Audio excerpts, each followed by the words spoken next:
What most men don't realize is that being nice is not what gets you ignored.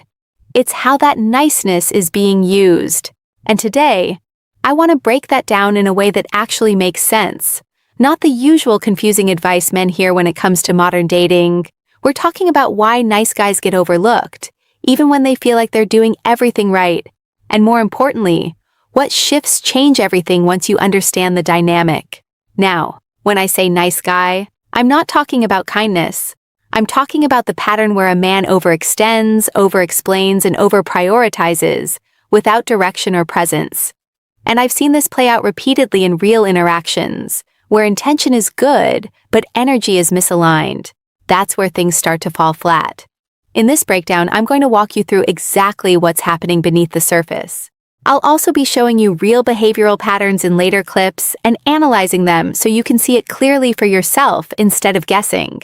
So if you've ever felt like you're doing everything right but still not getting the response you expect, stay with me. Because what you're about to learn changes how you move from here on out. 1. Why nice stops feeling attractive. When I say nice stops feeling attractive, I'm not talking about kindness fading or suddenly becoming a bad thing. I'm talking about what happens when nice turns into a pattern that removes tension, direction, and emotional presence. Because attraction doesn't just respond to good behavior, it responds to how a man carries himself within that behavior. A lot of men believe that if they are polite, available, and always agreeable, they will naturally be chosen. But what often happens is the opposite. The interaction starts to feel predictable. There's no contrast, no edge, no sense of personality pushing against the moment. And when everything feels too smooth, it also starts to feel emotionally flat. From what I've seen, the issue isn't that these men are doing something wrong in a moral sense. It's that they're unconsciously trying to eliminate any possibility of disapproval. So they agree too quickly, they soften their opinions, they adjust themselves before there's even a need to. And over time, the dynamic shifts from connection to comfort without depth. And comfort alone doesn't create attraction, it creates familiarity. There's a difference. What's interesting is that women don't usually notice this shift immediately. It builds slowly. At first, the nice behavior feels safe, but as time passes, something becomes missing. That sense of mystery, of grounded self-direction, of a man who is present but not performing. And this is where many men get confused. They assume they need to do more attention, more effort, more reassurance. But in reality, the energy that needs adjusting is not effort, it's identity. Because when nice becomes the only layer someone sees, it stops feeling like a choice and starts feeling like a lack of depth. 2. The approval trap. Most men don't notice. The approval trap is one of the quietest patterns in modern dating, and most men don't even realize they're inside it. It doesn't feel like desperation, and it doesn't look obvious from the outside. In fact, it often looks like effort, care, and consistency. But underneath it, there's a subtle shift happening. A man slowly starts measuring his behavior based on how it will be received, rather than how it actually feels to him. This is where things begin to change in how he's perceived. Because once approval becomes the hidden goal, every interaction starts to carry a certain weight. Messages are sent with hesitation. Words are chosen too carefully. Silence feels uncomfortable, so it gets filled quickly. And instead of leading the interaction, he starts reacting to it. What makes this trap so powerful is that it feels responsible. It feels like he's doing the right thing by avoiding mistakes, by not upsetting the other person, by trying to maintain a positive outcome. But attraction doesn't grow in environments where everything is carefully managed. It grows where there is presence, clarity, and a sense of self that doesn't shift depending on response. From experience, I can tell you that people don't respond to perfection. They respond to certainty. And when a man is locked in approval mode, certainty disappears. He becomes too focused on how he is being perceived instead of staying grounded in who he actually is. And here's the part most men miss. Approval-seeking energy is not loud. It's subtle. It shows up in over-explaining, in rushing to fix silence, in needing reassurance through consistency rather than confidence. The shift starts when a man begins to notice this pattern without judging himself for it. because the moment he stops performing for approval, he starts returning to something far more powerful: self-direction. 3. When kindness becomes self-sabotage. Kindness is one of the most misunderstood traits in modern dating, because at a surface level, it always looks like a strength. But there's a line that most men cross without noticing, and that's when kindness stops being an expression of character and starts becoming a strategy for acceptance. That's where self-sabotage quietly begins. What I see often is a man trying to make things easy for the other person at the expense of making himself clear.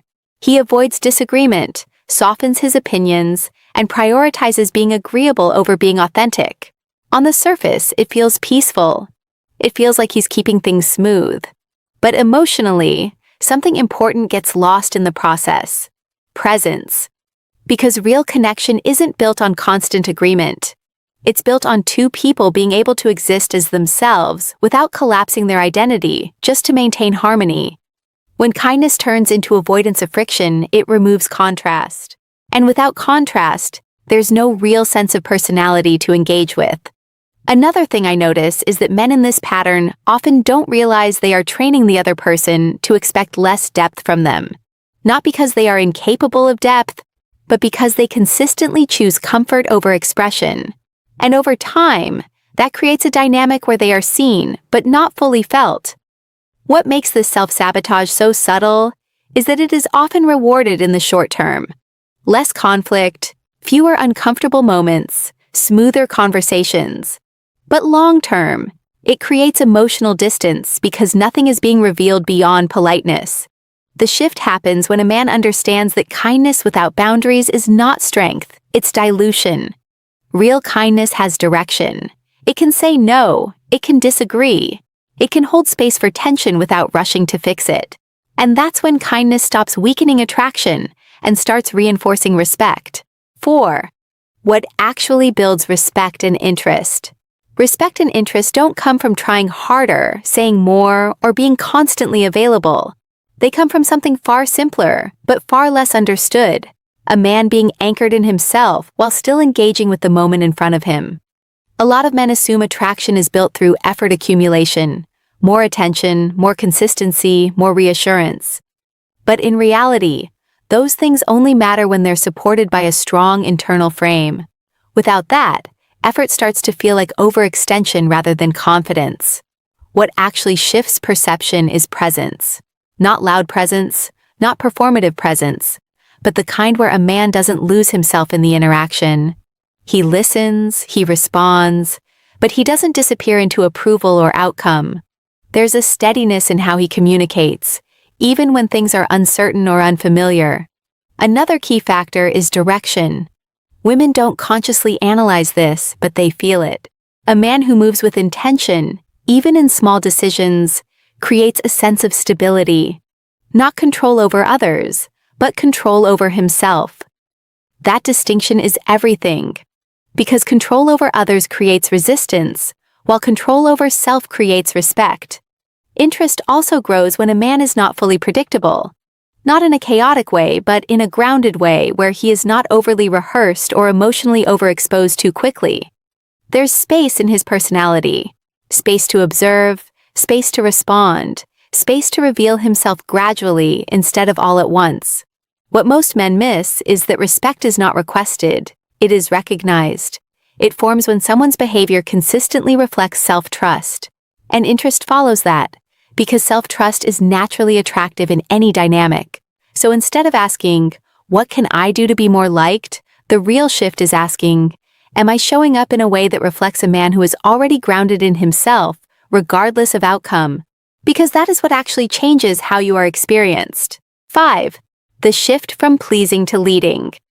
The real turning point for most men in dating isn't about learning new techniques. It's about dropping an old mindset, the need to be liked through constant pleasing. Because pleasing energy always comes with an unspoken message underneath it. I am adjusting myself so you stay comfortable with me.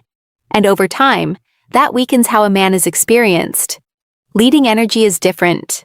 It's not about dominance or control. It's about direction.